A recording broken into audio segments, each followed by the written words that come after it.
क्या आप जानते हैं भारत देश में देश का सर्वोच्च कानून अधिकारी कौन होता है? नमस्कार साथियों, स्वागत है आप सभी का आपके YouTube channel keep going with GK में। और आज हम बात करने वाले हैं भारत के महान्यायवादी यानी कि अटॉर्नी जनरल ऑफ इंडिया के बारे में। मैं आपको बता दूं, भारत सरकार के जो भी कानून संबंधी मामले होते हैं उसमें जो वकालत का कार्य करते हैं या कानून संबंधी जो सलाह मशवरा प्रदान करते हैं सरकार को और राष्ट्रपति को, वो भारत के महान्यायवादी होते हैं। तो आज की वीडियो में हम इनके बारे में विस्तार से जानेंगे कि इनकी नियुक्ति कैसे होती है, इनके पास में कौन सी पावर्स होती हैं और कौन से अधिकार होते हैं, साथ ही इनकी ड्यूटीज़ क्या होती हैं, इनकी सीमाएं क्या होती हैं, उसके बारे में हम पूरी जानकारी प्राप्त करेंगे। तो आप वीडियो में लास्ट तक बने रहिएगा। तो सबसे पहले हम बात कर लेते हैं इनके नियुक्ति की। महान्यायवादी की नियुक्ति राष्ट्रपति के द्वारा होती है और नियुक्ति के लिए इनकी जो योग्यता है वो वही होनी चाहिए जो एक उच्चतम न्यायालय के न्यायाधीश की नियुक्ति के लिए आवश्यक होती है। यानी कि वह एक तो भारत के नागरिक होने चाहिए, दूसरे किसी भी हाईकोर्ट के अंदर न्यायाधीश के रूप में कार्य करने का उनका 5 सालों का अनुभव होना चाहिए, या किसी भी हाईकोर्ट में वकालत का उनका 10 सालों का अनुभव होना चाहिए, या फिर राष्ट्रपति को ये लगे कि वह न्यायिक मामलों का एक योग्य व्यक्ति है। अगर ये सारी की सारी योग्यताएं उनमें हैं तो उनको एक महान्यायवादी के रूप में नियुक्त किया जा सकता है। और बात करते हैं कार्यकाल के बारे में। महान्यायवादी के कार्यकाल को संविधान के द्वारा निश्चित नहीं किया गया है। संविधान में इस चीज़ का कहीं भी उल्लेख नहीं है कि वो कितने सालों तक अपने पद पर बने रहेंगे। साथ ही संविधान में इस तरह की कोई व्यवस्था नहीं दी गई है जिसमें उनको हटाने का कोई भी प्रावधान हो। वह अपने पद पर राष्ट्रपति के प्रसाद पर्यंत बने रह सकते हैं। इसका मतलब कि राष्ट्रपति द्वारा उसे किसी भी समय हटाया जा सकता है। साथ ही अगर वो अपना पद त्यागना चाहें तो वो राष्ट्रपति को अपना इस्तीफा देके पद मुक्त हो सकते हैं। अब आगे बात करते हैं एक फैक्ट के बारे में। भारत के अंदर ये परंपरा रही है कि जब भी सरकार यानी कि मंत्री परिषद त्याग पत्र दे दे या उसे बदल दिया जाए तो भारत के महान्यायवादी को भी त्याग पत्र देना होता है, क्योंकि उनकी नियुक्ति तो राष्ट्रपति करता है परंतु उनकी नियुक्ति की सिफारिश सरकार के द्वारा की जाती है। साथ ही संविधान में महान्यायवादी का पारिश्रमिक तय नहीं किया गया है, मतलब कि उनका जो भी सैलरी है वह राष्ट्रपति के द्वारा निर्धारित होती है, संविधान में उसका उल्लेख नहीं किया गया है। आगे बढ़ते हैं और बात करते हैं इनके कार्य और शक्तियों के बारे में। तो सबसे पहले राष्ट्रपति इन्हें जो भी विधि संबंधी कार्य सौंपता है, ठीक है, तो उनको ये फॉलो करते हैं और उनको पूरा करते हैं। साथ ही विधि संबंधी विषयों पर यह भारत सरकार को सलाह मशवरा देते हैं और संविधान या किसी भी अन्य विधि द्वारा कोई भी निर्देशित कार्य है तो उसका निर्वहन करने का कार्य भी किसका है? महान्यायवादी का। आगे बढ़ते हैं और बात करते हैं कि राष्ट्रपति इनको कौन कौन से कार्य सौंपते हैं। तो सबसे पहले भारत सरकार से संबंधित मामलों को लेकर उच्चतम न्यायालय में ये भारत सरकार की ओर से पेश होते हैं। जैसे कि मैंने आपको बताया कि ये सरकार के वकील के रूप में कार्य करते हैं। सेकंड, संविधान के अनुच्छेद 143 के तहत राष्ट्रपति के द्वारा उच्चतम न्यायालय में भारत सरकार का प्रतिनिधित्व करते हैं। अनुच्छेद 143 का संबंध किससे है? तो जो राष्ट्रपति की सार्वजनिक महत्व के मामलों पर सुप्रीम कोर्ट से सलाह करने की शक्ति है, ये उससे संबंधित है। अब बात करते हैं इनके अगले कार्य की। तो सरकार से संबंधित किसी भी मामले में उच्च न्यायालय में सुनवाई का अधिकार ये रखते हैं।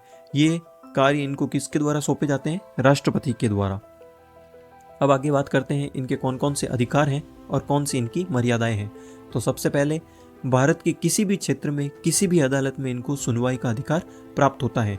सेकंड, संसद के दोनों सदनों में बोलने का और कार्यवाही में भाग लेने का इनको अधिकार होता है। साथ ही जब इनकी संयुक्त बैठक होती है तो उसमें बिना मताधिकार के भाग लेने का भी इनको अधिकार होता है, क्योंकि ये निर्वाचित नहीं होते हैं, ये नियुक्त होते हैं, इसलिए इनको मताधिकार नहीं मिलता है। अगला, एक संसद सदस्य के समान ही इनको सभी प्रकार के भत्ते और विशेषाधिकार प्राप्त होते हैं। अब बात करते हैं महान्यायवादी की सीमाओं के बारे में। सबसे पहले वह भारत सरकार के खिलाफ कोई भी सलाह या विश्लेषण नहीं कर सकते, क्योंकि ये सरकार के एक कानून अधिकारी के रूप में कार्य करते हैं। सेकंड, जिस मामले में उसे भारत सरकार की ओर से पेश होना है उस पर वह किसी प्रकार की टिप्पणी, किसी प्रकार का कमेंट नहीं कर सकते। अगला है, बिना भारत सरकार की अनुमति के वह किसी भी आपराधिक मामले में व्यक्ति का बचाव नहीं कर सकते। नेक्स्ट, बिना भारत सरकार की अनुमति के वह किसी भी परिषद या कंपनी के निदेशक का पद ग्रहण नहीं कर सकते हैं।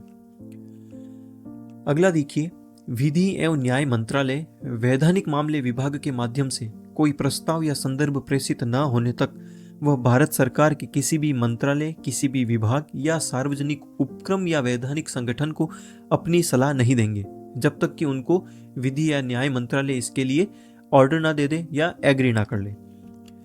अगला देखिए, हालांकि महान्यायवादी सरकार का एक पूर्णकालिक वकील नहीं होता है, ठीक है, तो वह एक सरकारी कर्मी की श्रेणी में नहीं आता। मतलब कि ये एक गवर्नमेंट ऑफिसर नहीं होते हैं, क्योंकि ये एक पूर्णकालिक वकील के रूप में कार्य नहीं करते हैं। जब भी सरकार को नीड होती है तब ये एक वकील के रूप में उनका प्रतिनिधित्व करते हैं। इसलिए उसे किसी भी निजी विधिक कार्यवाही से नहीं रोका जा सकता जब तक कि ये ऊपर दिए गई सीमाओं के अंडर में हो। अब बात करते हैं, भारत के महान्यायवादी को अपने कार्यों में सहायता के लिए 2 पद सृजित किए गए हैं। एक होते हैं भारत सरकार के महाधिवक्ता यानी कि सॉलिसिटर जनरल ऑफ इंडिया, और एक होते हैं additional solicitor general of India. इनके कार्य क्या होते हैं? ये महान्यायवादी की सहायता करते हैं। सेकंड पॉइंट ये है कि हम सभी जानते हैं कि आर्टिकल 76 के अंदर महान्यायवादी के पद का उल्लेख किया गया है, परंतु कहीं भी उसमें महाधिवक्ता और अपर महाधिवक्ता का उल्लेख नहीं किया गया है, यानी कि ये दोनों ही पद गैर संवैधानिक पद होते हैं। महान्यायवादी केंद्रीय कैबिनेट का सदस्य नहीं होता है, हालांकि संविधान में इनका उल्लेख है, परंतु ये केंद्रीय कैबिनेट यानी कि मंत्री परिषद के सदस्य नहीं होते हैं। अब एक इंपॉर्टेंट नोट, सरकारी स्तर पर जो भी विधिक मामले होते हैं उनको देखने के लिए एक केंद्रीय कैबिनेट मंत्री यानी कि विधि मंत्री का पद होता है, तो ये अधिकार महान्यायवादी का नहीं होता। अब आगे हम देखते हैं कुछ जरूरी फैक्ट्स के बारे में। तो संविधान का जो भाग 5 है उसमें अध्याय 1 के अंदर अनुच्छेद 76 के अंदर भारत के महान्यायवादी के पद का उल्लेख किया गया है। यह एकमात्र ऐसा अनुच्छेद है जिसमें कि किसी पद का उल्लेख किया गया है। जवाहरलाल नेहरू के प्रधानमंत्रित्व के काल के दौरान सरकार द्वारा एक प्रस्ताव रखा गया था जिसमें कहा गया था कि महान्यायवादी के पद को विधि मंत्री में मिला दिया जाए, परंतु इसे स्वीकार नहीं किया गया। क्यों? क्योंकि मंत्री जो हैं वो जनता के द्वारा चुने हुए आते हैं और बाद में मंत्री परिषद के अंदर उनको अपने अपने जो भी हैं विभाग बांटे जाते हैं। तो हो सकता है कोई मंत्री ऐसा हो जिसे कानून संबंधी इतनी डिटेल्स, इतना एक्सपीरियंस ना हो जितना कि एक महान्यायवादी को हो, क्योंकि उसकी क्वालिटीज एक न्यायाधीश के इक्वल होती है। अब बात करते हैं कुछ इंपॉर्टेंट अनुच्छेद के बारे में। तो अनुच्छेद 76 हमने डिस्कस कर लिया, जो कि भारत के महान्यायवादी के बारे में बताता है। अनुच्छेद 88, इसमें महान्यायवादी के संसद के सदनों और इसकी समितियों से जुड़े जो अधिकार हैं उसके बारे में उल्लेख किया गया है। और अनुच्छेद 105, इसमें महान्यायवादी की शक्तियां, विशेषाधिकार और प्रतिरक्षा का उल्लेख है। अब हम इनके बारे में बात करते हैं।